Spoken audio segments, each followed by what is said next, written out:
Avropa Beynəlxalq Hospitalın gastroenterologiya mərkəzindəyik. Pasiyentimizde Recep Evli'yi Koledok distalında darlık olduğuna göre çok ciddi öd yolunda genişlenme vardı.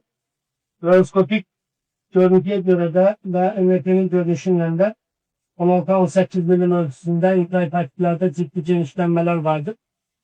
Sfintер atandı elədik.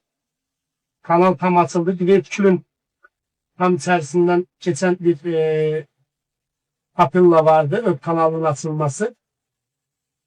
Sfintер atanıya rahat elədik. Koledok distalında fibrotik darlık vardı. Biz buranı balonla dilatasyon elədik. Ve bir neçə dəfə sıvazladık. Az miqdar sılant gəldi. Əsas koledok distalındakı kesilmiş falanjite bağlı boş hastalı fibrotik darlık var. O yönden koledoka stent koyacağız. Stopluya felakit.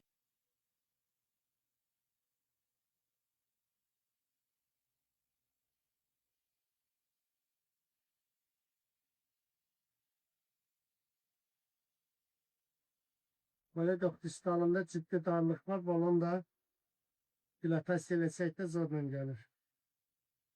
Prosedur arasında ağırlaşma olmadan geç ulaştırılır.